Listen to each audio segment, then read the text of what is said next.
União, na tarde de ontem, decidiu autorizar, em caráter excepcional, o regime especial de aulas não presenciais, o chamado REAMP, para as instituições educacionais no Estado. Bom, mas são em algumas circunstâncias. Sobre este assunto, a gente vai entender melhor a partir de agora com o presidente do Conselho Estadual de Educação, professor Flávio Roberto de Castro, a quem desejamos aqui uma ótima tarde. Seja muito bem-vindo, presidente. Muito obrigado, sempre à disposição. Boa tarde a você e todos os seus ouvintes. Bom, presidente, na abertura aqui se tem um pouco do desenrolar da discussão que ontem teve lá no Conselho Estadual de Educação, e aí pergunto ao senhor, porque são em apenas condições especiais. Nós tivemos, então, quais são essas condições? Os contaminados nas escolas, o que seria algo natural, e também associando aos decretos municipais. E pergunto ao senhor, por que estes dois pontos foram destacados para, numa forma excepcional, autorizar o regime remoto? Bom, a preocupação de todo o Conselho é que nenhum aluno fique sem atividade, fique sem aula, seja de forma presencial ou de forma remota, né? E eu preciso fazer um esclarecimento. Quem vai dizer em cada município se o aluno pode frequentar a escola ou não é a autoridade sanitária. Então, a grande maioria dos municípios tem decretos vigindo da seguinte forma: pode ter aula de forma 100% presencial. Só que agora nós temos a situação, desde o final de semana, que 11 municípios soltaram decretos. O prefeito, junto com a autoridade sanitária, estabeleceu que não pode, por um período de 20 dias, de 30 dias, ter aula presencial.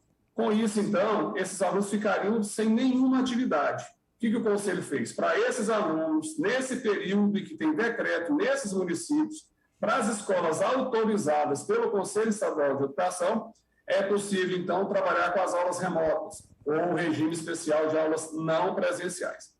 O segundo caso, existe um protocolo de biossegurança para todas as instituições de ensino do Estado. No protocolo, além da exigência de uso de máscara, álcool em gel, sanitização, limpeza, né, a preocupação para não disseminar a Covid, também há algumas restrições. O aluno de qualquer instituição, ele está positivo para a Covid, então tem resultado dizendo positivo, então ele não pode ir para a aula, então a aula para ele está suspensa por esse período em que ele está positivo. Pode acontecer de numa sala, aconteceu no mesmo momento de 3, 4, 5 alunos frequentaram essa sala e eles estavam positivos. A escola entra em contato com a vigilância sanitária, a vigilância sanitária verifica se há possibilidade de ter continuidade das aulas nessa sala ou não. A vigilância sanitária pode suspender, se ela entender o correto, as aulas por um período nesta sala. Então, para essa sala, que tem todos os alunos, independente deles estarem positivos ou não, as aulas ficam suspensas.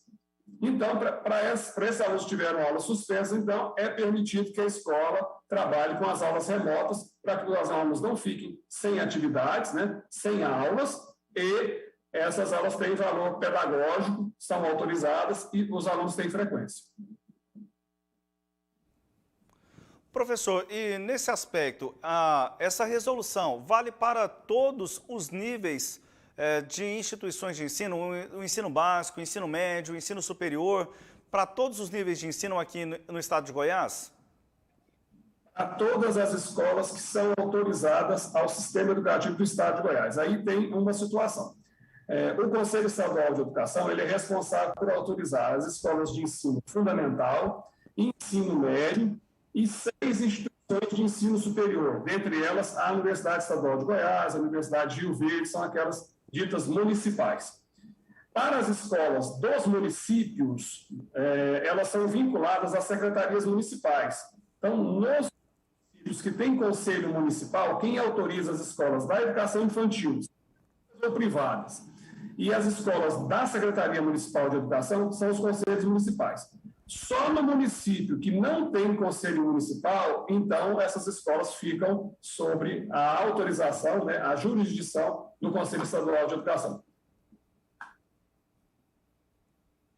Professor, eu queria convidá-lo a acompanhar aqui comigo na segunda edição do Sinal Aberto. Só lembrando você que ligou sua TV, ligou seu rádio agora, estamos com o professor Flávio Roberto de Castro, do Conselho Estadual de Educação. Professor, eu quero convidá-lo, que tive a oportunidade de conversar com a secretária de Educação do Estado de Goiás, Fátima Gavioli, em que ela também fez uma análise a respeito aí de pontos destacados pelo Conselho, uma conversa comigo. Ela destacou inclusive a responsabilidade que o Conselho teve nessa discussão, mas há uma discordância em relação aos decretos municipais. Vamos ouvir o que destacou a secretária Fátima Gavioli.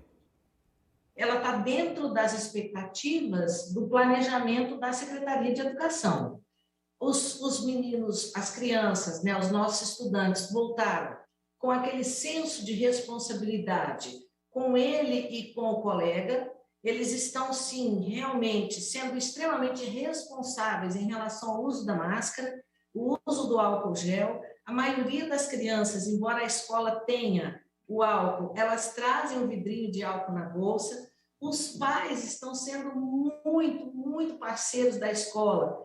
Quando a criança apresentar algum sintoma, não mandar para a escola, aguardar para ver se aquela febre vai ficar mais séria ou se é alguma coisa que passa ali com um remedinho, né, que eles dão em casa e tal. Mas, assim, o principal é que nós estamos fechando uma semana de aulas sem nenhum contratempo que merecesse a nossa atenção de uma possível revisão dessa retomada presencial ou não. Então, para nós é muito positivo, está dando certo, tem casos de Covid, sim, a pessoa vai para casa, se pegar atestado médico, ela fica lá os 7 dias no isolamento, ao final dos 7 dias, se tiver sintomas, aí a pessoa faz o teste para ver se a carga viral já saiu do organismo. Tanto crianças como pessoas adultas, funcionários, servidores, a gente está tendo muita cautela, pedindo para eles que não façam, por exemplo, brincadeiras onde eles tenham que se tocar, um ficar abraçando o outro, tudo isso está sendo orientado. E o principal, né, a gente tem utilizado esse espaço também para conversar não só sobre os cuidados em relação a não fazer esse Covid propagar-se por aí, mas também em relação à vacinação. Então, para nós, esses 8 dias, ele é positivo. Até aqui, nós estamos bastante otimistas. O que tem nos causado bastante preocupação são os decretos municipais. Porque, assim, eu até então, eu estava seguindo os decretos municipais. Mas, a partir de agora, eu já começo a ter um conflito. Porque eu tenho prefeituras, por exemplo, que estão fechando a escola, mas ela está abrindo eventos, bares, igrejas, mas a escola fechou. E nós temos todas as evidências já comprovadas de que a escola é um lugar seguro. A escola é um lugar onde o professor acompanha se o aluno está usando máscara, se eles estão mantendo a questão do não contato físico um com o outro, se eles estão vacinados ou não. E ao contrário, a gente está tendo prefeituras que está fazendo justamente o contrário, fecha a escola e abre o restante. Então, neste caso, se for um decreto que tenha mais do que 7 dias de prazo e esse fechamento ele estiver atingindo principalmente a escola, a Secretaria de Educação não vai acatar esse decreto, ela vai manter as aulas na rede dela.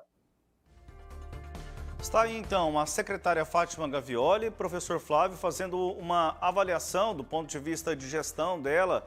E aí, a partir desse ponto, pergunto ao senhor. Alguns municípios, o senhor citou alguns decretos, alguns municípios têm, inclusive, até hoje na nossa edição da manhã, eu citei lá o caso de Aparecida do Rio Doce, em que municípios têm aberto bares, têm aberto aí... mantido abertas questões de eventos, relativos a eventos, mas as escolas permanecendo ou voltando ao ensino remoto e aí permanecendo fechadas. Qual a avaliação do Conselho a partir deste fato apontado aí pela secretária Fátima Gavioli? Esse posicionamento da secretária, se há essa atitude por parte de algum município, né? Está tendo 2 pesos, 2 medidas. A preocupação principal do Conselho é que o aluno não fique sem aula. É claro que existem as autonomias, e elas foram decididas até pelo Superior Tribunal Federal, que o município ele decide, né? a respeito das normativas sanitárias. Ao Conselho, o Conselho está analisando o seguinte: a autoridade sanitária diz: é possível fazer ter aula 100% presencial, todos os alunos podem ir para a escola? Ótimo, é isso que a gente quer, nós queremos o aluno na escola. Agora, se o prefeito, junto à autoridade sanitária, suspende as aulas, o Conselho não tem que dizer, ela não tem que voltar às aulas, porque as prefeituras têm as... O que a gente quer é que o aluno tenha atividade, que ele tenha aula. Então, a nossa preocupação, a maior preocupação nossa foi essa. Então, nós sempre defendemos a educação básica, ela é presencial. Durante esses 2 anos, os alunos sofreram muito porque ficaram fora da escola. Fecharam a escola primeiro, ela foi a última a abrir. Hoje, grande parte dos estudiosos, das autoridades sanitárias, tem dito que a escola é um local seguro para que as crianças frequentem a escola. Claro, tendo todos os cuidados. Agora, não há como o Conselho se posicionar quando há um decreto por parte do município. A gente abriu a exceção por conta da Covid, né? E nós determinamos um tempo. É necessário que a Prefeitura comprove, através de decreto, nota técnica, que a exceção é por conta sanitária relacionada ao Covid. Porque, senão, essas atividades que são passadas de forma remota, elas não terão validades, não serão atividades pedagógicas validadas, e os alunos não terão frequência. Nós estamos com o professor Flávio Roberto de Castro, do Conselho Estadual de Educação, e estamos, professor, aqui também nesta entrevista com Kleber Ferreira. Kleber Ferreira diariamente está comigo aqui na segunda edição do Sinal Aberto e hoje, retornando de suas férias. Kleber, um bom retorno a você e aí já te dou boa tarde, já entregando o bastão para você trabalhar, Kleber. Professor Flávio Roberto de Castro está conosco. Seja bem-vindo, Kleber. Forte abraço, Samuel. Muito boa tarde para você, muito boa tarde para o professor Flávio Roberto de Castro, muito boa tarde para todos aqueles que estão ligados aqui no Sistema Sagres de Comunicação. É bom voltar, como é bom estar de volta ao Sistema Sagres depois de um período de descanso, tratamento de Zika, enfim, tudo isso. Professor, o senhor falou aí sobre a preocupação com relação a essa questão dos municípios. O Conselho procurou os representantes dos municípios para dar uma esclarecida acerca de tudo isso que está acontecendo e, fundamentalmente, de como o município deve usar a sua prerrogativa de órgão definidor para que evite esses choques de opinião, porque, na maioria das vezes, e aqui eu estou falando sem criticar, né? O prefeito age muito pelo impulso, por aquilo que a opinião pública está dizendo. Nós temos atualmente, assim, no Brasil, não sei se no mundo, mas posso falar do Brasil, a maior quantidade de fake news do planeta. É da esquerda, da direita, do centro, de quem não tem nada a ver com isso, de quem se mete a ser jornalista sem ter nenhuma noção do que é uma informação. Então, o Conselho fez esse trabalho? Boa tarde, Kleber. Mais uma vez, um prazer falar com você. Sempre é muito enriquecedora aí a entrevista quando você participa.